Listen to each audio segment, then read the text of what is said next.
Hi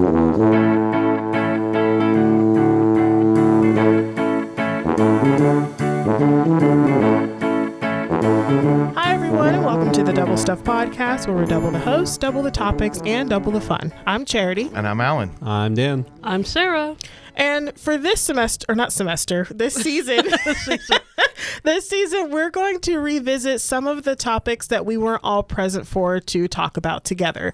So, this topic is taken from, Sarah, where are we going? We're going to episode 196. It's called Penelope Patch. Bikes were super expensive. It was a big gift, and it was a Christmas gift. And I remember my first bike. I had a hand-me-down from Kristen, a girl's bike that lived up the street. I didn't care. It was just so much fun to ride a bike. I think all of our bikes were Christmas gifts too. Yeah. Seems like a standard Christmas gift. I had a pink bike. That was when I had training wheels. When we got older, probably teenagery or something, it was all a matching bike. I think my dad they were all let's exactly just get the five same. right down the road. But I think both times they were Christmas gifts. This is when Christy, our youngest, was still a baby, because we're like, how is she going to ride that bike? Because they were all the same, so she had to kind of grow into hers. Did she get Kristen Kennedy's bike as well? You know, I feel like everyone got the same. It made the rounds. It made the rounds. We're going to start off talking about our favorite childhood toys. So does anyone want to start us off? Favorite toys that we had? Not everybody at once. Okay, No, I'll go. I have a toy in mind because I didn't want to repeat what we did last time. So I don't know what this is called, but we usually played it at church picnics. And it was this big, like, circular thing, almost like the size of a Frisbee, and it had Velcro on it. You would toss these tennis balls to each other, and you could catch it on the Velcro. What's that called? Do you guys know what that toy's called? I'm trying to think. I know what you're talking about. Yeah, Velcro ball or whatever. Safety catcher's mitt. Yeah, it was something like that. But I remember, and that was fun. Yeah, and we had it, but it after a while, after pulling the tennis ball so much, you would have this really fuzzy tennis ball, and then it wouldn't stick to the Velcro anymore. Yeah. But I saw one. I think it was either at Dollar Tree or Five Below. That toy still exists now. I don't know. Kids probably don't play with toys, like we did back in the day. But that was a really fun one. I remember playing with that a lot. Yeah. That's true. Yeah, we did. And we played a lot with, like, tennis balls, racket balls, stuff that bounced a little too much. That we never broke anything, but we would get a little. The other thing we used to do if we didn't have that is that we would take, because my dad used to play racquetball a lot, so we had a lot of racquetballs, and we would take just hold a book flat and use that as like a racket. So we would throw it and then try to hit it. Oh with the gosh, book. I forgot. But that makes it sound really poor. Back in my day, we didn't have toys. We had books. And tennis balls. Can we play baseball? Sure. Here's a baseball. Where's the other stuff? Figure it out. That's like, no, we got baseball at home. Here's your book. Yeah. No, don't read it. Go We're get a gonna branch. smack the ball with it. Yeah, so that was fun, but yeah, I didn't realize that. That sounds like we were kind of with our tattered clothing, and we would find something in the Please, ground. can I have some more? One day, we'll get a racket. Someday I'm gonna be rich. And I can have all the toys I want.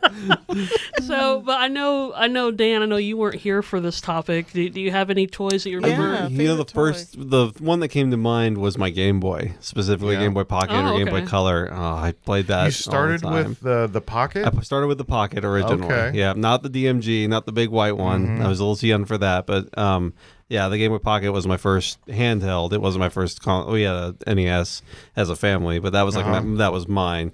Playing like Pokemon on that, Zelda, just all and what people don't realize nowadays is like you couldn't see that without light.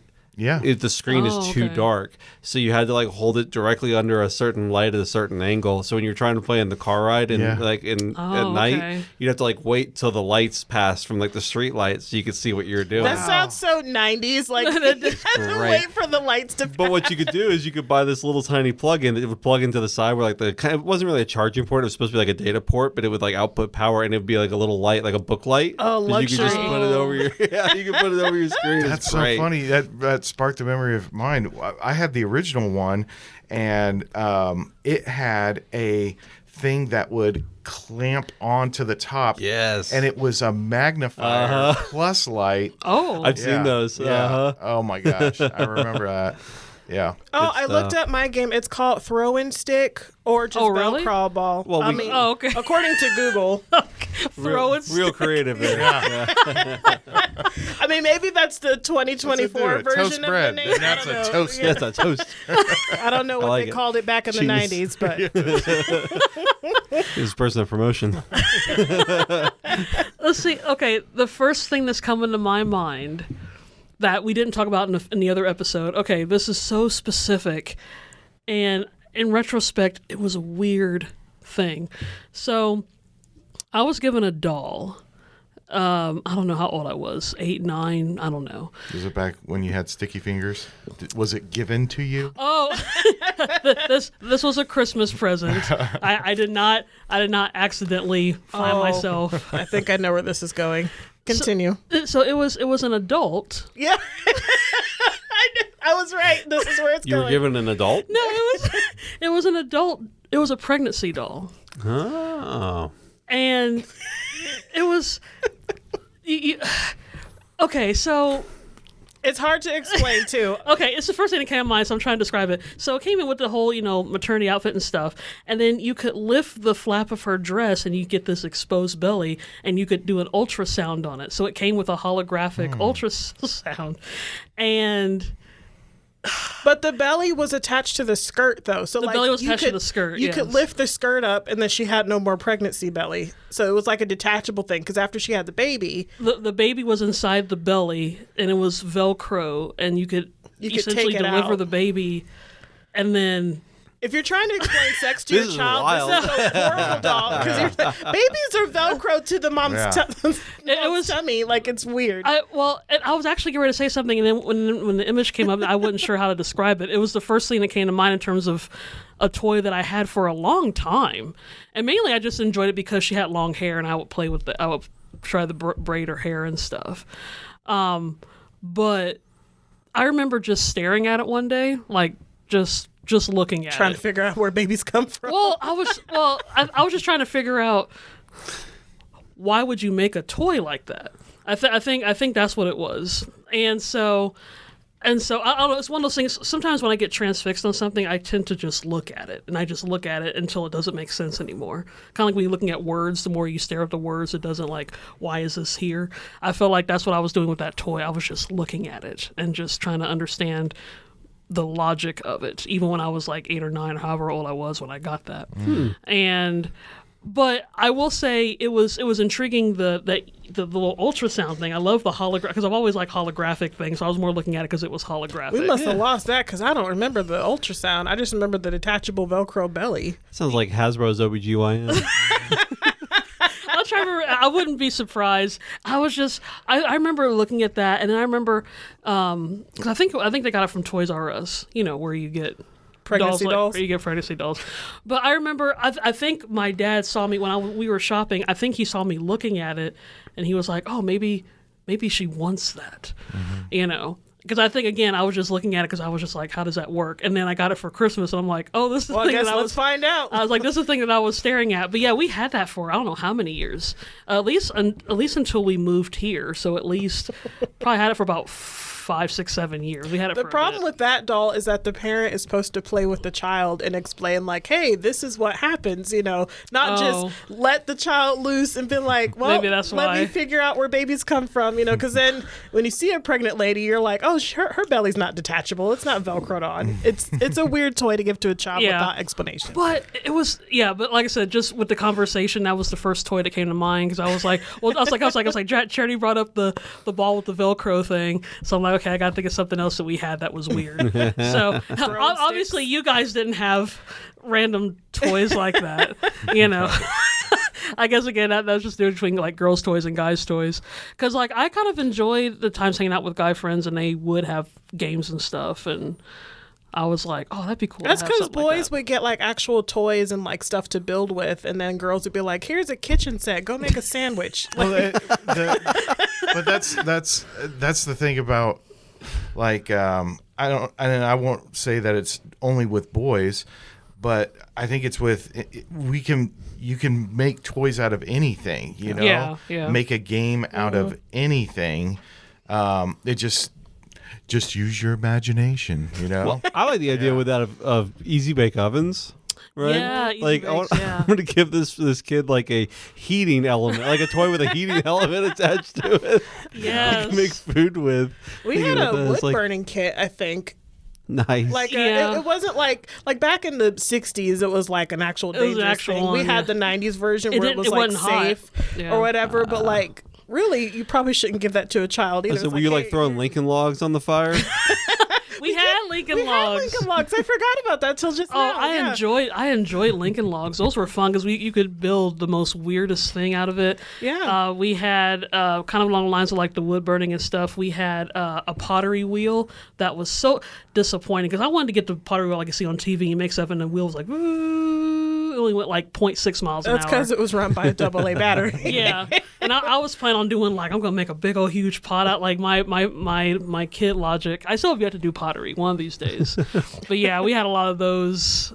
Partly, the expectation did not, the reality did not meet the expectation. Mm-hmm. Yeah, you were talking about that doll thing. I was thinking of, I think I had a real Ghostbusters, if I'm remembering correctly, a figure of a Spangler, and when you press the button, his eyes would pop out and like his mouth would like open up. Yeah, I've seen some Yeah, of so those. it kind of, kind of the same thing, right? It's the same. Yeah. You'd be like giving a kid like a John Hurt figure from Alien with like the little chest burster alien that would pop up and be like, just have fun with it. I don't know. That's the sci-fi version of that. Battle damage He-Man. Yeah, that's right. Yeah. Rotating damage. Like, you can only hit him right here. This is the only place he takes damage. Okay, now on this note, since we're talking about toys, we had another episode, and Sarah, Yes. remind me what number that was. This is from episode 188. I believe it was called Robotic Puppetry. Today, I'm very excited because we're going to talk about puppets. We've grown up with puppets. Back before we were born, our mom was involved in like children's ministry, and she did stuff for kids and adults. Yeah, I think the adults enjoyed it just as much as the kids well, did. she did stuff for children's church and Sunday school. She did stuff for Vacation Bible School. There's a little bit of art to it. I mean, if anyone has grown up watching Sesame Street or even going back to like Mr. Rogers' Neighborhood or, whatever puppet shows you probably watched as a kid, it looks easy, but one, it is very tiring. Two, there's a way to make the puppet look like it's alive. My mom has a puppet. It's probably as old as me, if not older, but it's named for. Groofus? Well, Groofus is another one. Groofus is He's a thing. He's a Groofus. He's like a long furry character, and he has these long arms and legs that actually almost attaches itself to he's you, monkey-like. almost monkey-like. And he has a little cowboy hat, and he kind of like when he talks.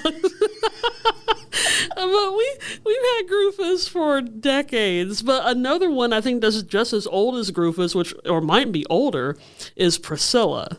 Yeah. And Priscilla is a green puppet. She's got yellow hair. I have to double check. I'm almost certain that the dress she's wearing was my baby dress. But if you make it convincing enough, your brain almost thinks that, no, it's not a puppet. That green girl up there with the yellow hair is real. Yeah, like I said, because I enjoy the entertainment industry and I enjoy history, I really like watching movies and shorts of a famous ventriloquist from like the early 1930s, 40s, 50s.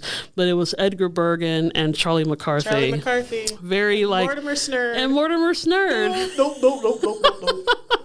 He had a whole bunch of other characters, but Charlie McCarthy and Mortimer Snurd were like the top. But he was so good. Edgar Bergen, he was kind of at least he gave the impression of a quiet, mild-mannered guy. But Charlie McCarthy was sarcastic. He was a womanizer. He was a big flirt. He always caused a lot of trouble, And when you think about it, it's hard to believe that he's doing that voice, And it was funny because in Hollywood, Charlie McCarthy got more fan mail than Edgar did, So enough for people to be, and they even had their own radio program, and they had a lot of spots in the films and all that kind of stuff. So enough for them to have their own Hollywood deal. I think either on that episode or another one we talked about our little Rolf puppet from the Muppets, the little brown dog or whatever. Yeah. Which apparently everyone had that back in like the 70s because I've seen it on like everywhere. old pictures and old TV shows and stuff. I guess that was a popular toy to have. But did you guys play with puppets when you were little? Not really. I don't think so. Well, I just had my Well, okay, if puppetry can be or like marionette puppets or no, something nothing like that. But I mean, puppetry. I of course played with action figures, and I guess that's a form of puppetry because you're Yeah. I would count that. yeah, smashing, fighting, posing, and things like that. I think I wanted to. I was and still am a huge fan of the Muppets and just like all those like Jim Henson Muppet like Fraggle Rock and stuff like that. So I probably wanted to, but I didn't like express that enough because I was just like, no, I want more turtles, like Teenage Mutant Ninja Turtles and stuff. I wish I had though. That would have been fun. So.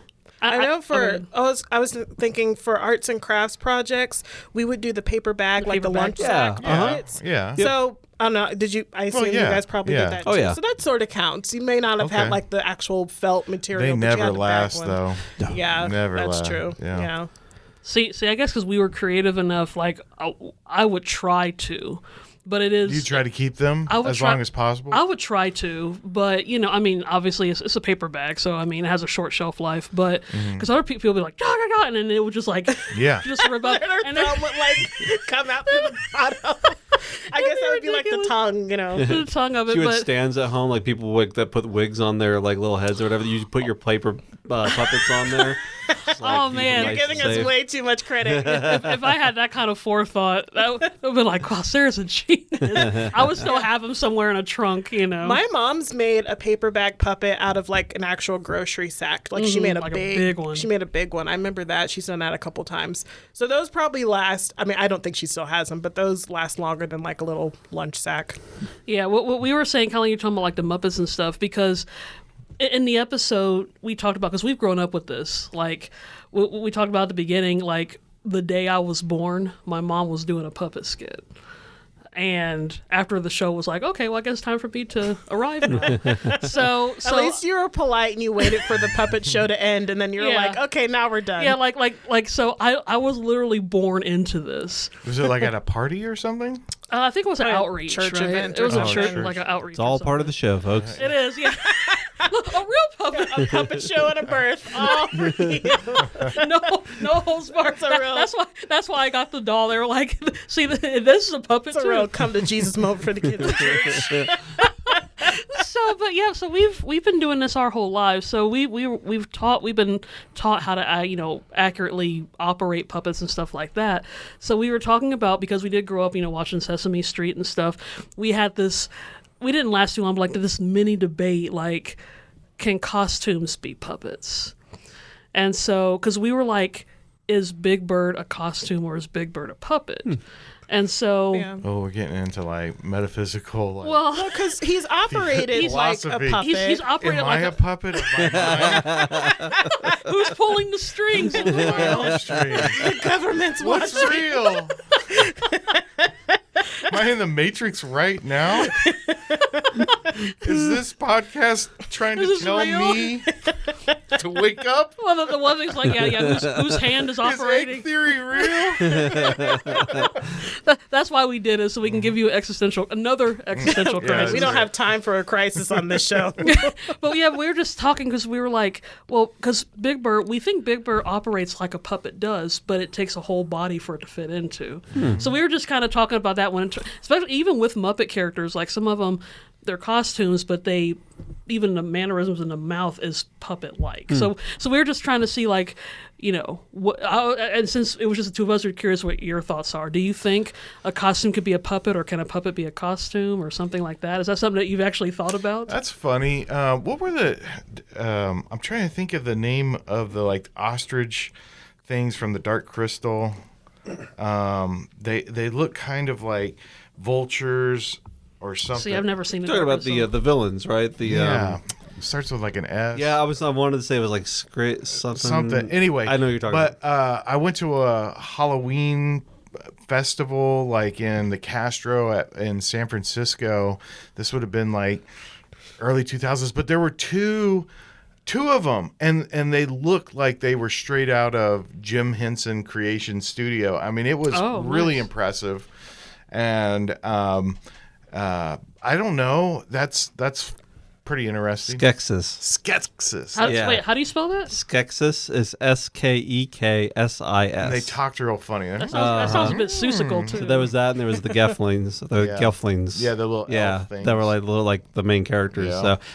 So you like Jim Henson puppet stuff. But you never watched Dark Crystal? I've seen bits and pieces, but I've never watched it all the way. So interesting because it's kind of along the same question you're asking. Are animatronics puppets? Yeah, Oh, there you animatronics. go. We did make a Chuck E. Cheese reference, didn't we? We were talking about- Everyone's a puppet. But yeah, that's a good point. I didn't. Yeah, animatronics. Because we always thought if it would be considered a puppet if it's operated by a human. So then, But I guess, they weren't they? Like there was somebody that was. Well, then running you the Typically, control. yeah. You could take it all the way into like green screen theory, and is computer animation puppetry. right. Oh, like where rigging you're- and stuff. Yeah, I mean, you're making joints, you're making things move. Yeah. But if you like replace an actor with a CGI generated, is that technically some kind of a puppet? Oh man. Because I was thinking though, Yeah. at like How far do Disney we go? World, I right? know. Like the characters in Disney World that like walk around in costumes. Yeah, Is that puppetry? I don't know. I've never thought about it before. I guess I always thought about. That's like more like pantomime because their mouth doesn't move. They just kind of like. I guess we're thinking of it like, does the mouth move, like you by the use of like human? So it has to be some sort of personification. There has to be a personification of the. I guess maybe in its most primitive form, I feel like it has to be It has to be able to talk and to interact. and like Yeah. human operated. I guess that's part of the reason why we were talking about Big Bird because it seems like it'd be an interesting mix. Well, because at least with Big Bird, and I think like Snuffy too, like because their mouth moves, someone has to move. someone their has mouth. to someone has to there's do some that. sort of puppetry. Yeah, a lot of like animatronics Yeah. are manipulated using controls by humans in like real life. So it's like the T-Rex from Jurassic Park, Yeah. a puppet. Yeah.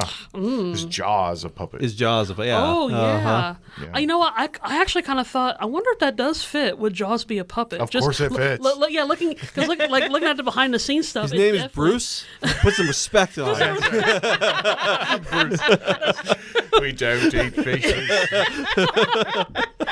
Fish are friends. not food. Yeah, okay, that's why his name was Bruce because of Jaws. I Yeah. enjoyed your Cockney / Australian accent. That was great.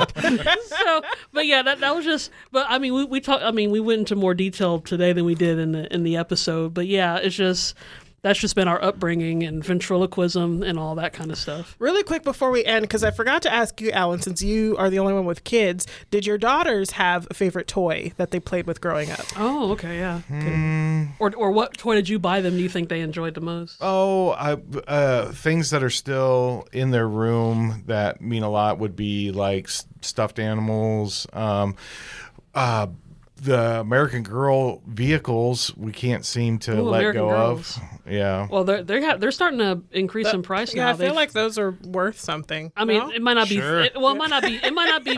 It might not be millions, but the American, like the old school American Girl, that's become like classic now. So I don't there's- even know if it's American Girls though. It might have been Target's Our Generation. So Oh, okay. I was going to ask you, Okay. is it American Girl like vehicle? Is that like a Model T? That's I a don't- good question. No, they have convertibles.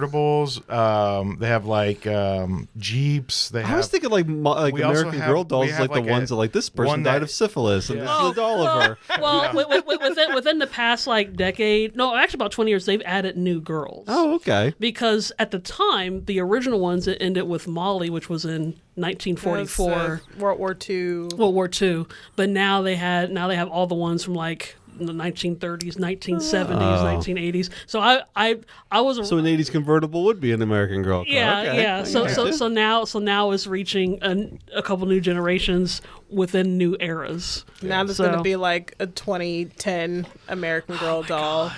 Like, I It's don't way know. too And recent. then the for 2020 American Girl doll will just be a doll the sitting there on their COVID, phone, like little fat doll. Just leave me sitting there. alone. Terrible. a lockdown doll. Lockdown Lisa. Just in their pajamas all day. I cut myself to feel. Oh my God. That's too much. Is that too real? Now, we had already jumped off the cliff. You just gave that extra wind to push us to the ground. On that note, let's go ahead and end this before it gets even worse. So great talk today, guys, about our favorite toys Dolls and and puppetry. puppets. Sarah, please take us home. We need to get out of here. Where can people find our episodes? Yeah, while we head for the hills.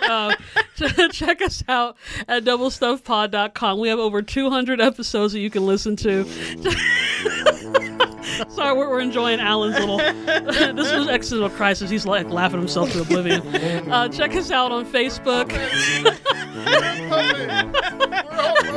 He's fading off. Check us out on Facebook, Instagram, and YouTube at Double Stuff Podcast, and of course on Twitter X at Double Stuff P, and that's the letter P. Get up while you can. Run away.